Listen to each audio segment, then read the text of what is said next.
Hey guys, welcome to the Fight Tonight channel. Friends, before starting to watch this video, I would like to ask you to subscribe to my channel. I really want to get 3000 subscribers on my YouTube channel. It's so close, thanks for supporting me guys. Shakur Stevenson looked down at the scales despondently. While he did his best to squeeze himself down to the 130-pound weight limit, ahead of his showdown against Robson Conceicao, the former Olympic silver medalist waved the white flag. Although he was forced to give up both his WBC and WBO super featherweight titles, Stevenson brushed off his championship forfeiture and declared that he would compete going forward as a full-fledged lightweight. Gervonta Davis on Shakur Stevenson's boxing ability. What are you gonna do when you get hit? In his 135-pound debut, Stevenson will look to become a WBC mandatory challenger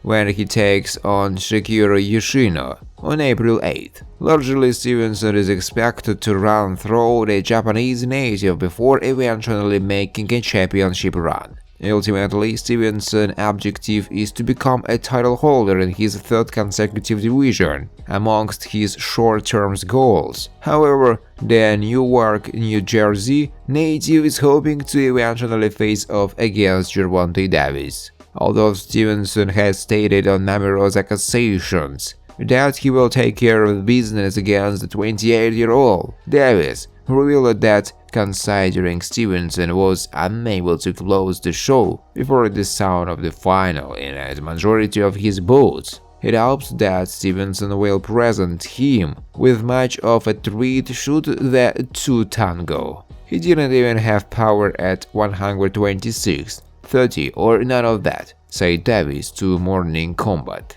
How can you stop people that can actually hit? Thus far, what Stevenson ostensibly lacks in power, he is made up for with brilliant boxing ability. Even when asked to deal with the relentless pressure of both Oscar Valdez and Jeremiah Nakatila, the 25-year-old boxed circles around them, leading to wide decision wins on the judges' scorecards. Still, despite Stevenson proving that he doesn't need to be the biggest puncher in order to get the job, Davis concluded that in a sport as violent as boxing, his chin will be tested. When that ultimately happens, Davis has one second questions for his budding rival. All that boxing, you gonna get hit. What are you gonna do when you get hit? Davis will collide with a long-time rival Garcia on April 2022 in Las Vegas in the main event of a Showtime pay-per-view card.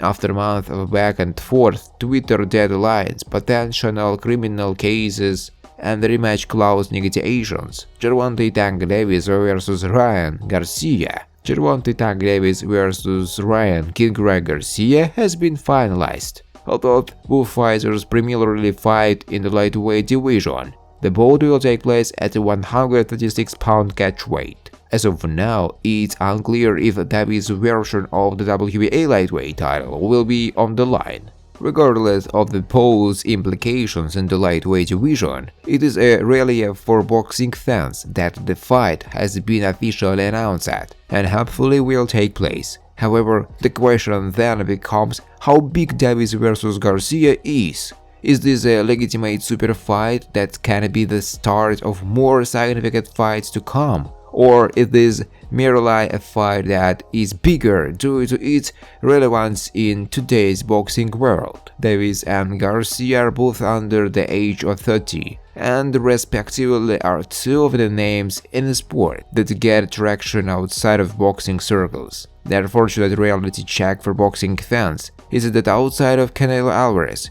Tyson Fury, Deontay Wilder, and Anthony Joshua in the United States, the boxer that gets the most attention in the social media, darling Jake Paul. Look on any sports show on ESPN and Fox, or even on MMA websites. There wasn't a mention or story on Sabriel Mati's thrilling stoppage over Jeremy Ponce this past weekend. Instead, anything boxing related was about Jake Paul's loss to Tommy Fury. Thus, the importance of Davis Garcia is amplified as it stands as a major fight between two undefeated stars. Now that Terence Crawford Errol Spence looks to be a candidate for future articles on fights that should have happened, Davis Garcia is one of the few bouts that could attract mainstream attention. Until recently, for the majority of his career, Davis was promoted by Floyd Mayweather Jr. under Mayweather Promotions. Garcia is currently promoted by Oscar De La Hoya under Golden Boy Promotions. Neither Davis nor Garcia has shown to be as huge at the box office or pay-per-view as either Mayweather or De La Hoya, but in today's boxing landscape, there isn't anybody on the two Hall of Famers levels from a financial standpoint. Davis and Garcia don't need to match their respective former promoters to make a match between the two significant. Davis, 28, is arguably the poster boy for any news being good news. Similar to fighters of the past, like former heavyweight champion Mike Tyson, Davis' run-ins with the law have endeared him to some fans and have yet to impact his drawing ability or his last 4 contests. All in differing markets, Davis has been able to draw large crowds in Washington against Hector Luis Garcia, Brooklyn, New York against Rolly Romero, Los Angeles against Isaac Cruz, and in Atlanta against Mario Barrios. There is 4 significant markets that all sold out or came close. On pay-per-view, Davis has yet to be as successful as in the live gate, but he has consistently sold over 200,000 on all 4 of his matches on the platform. Garcia, 24, will be headlining his first pay-per-view with Davis.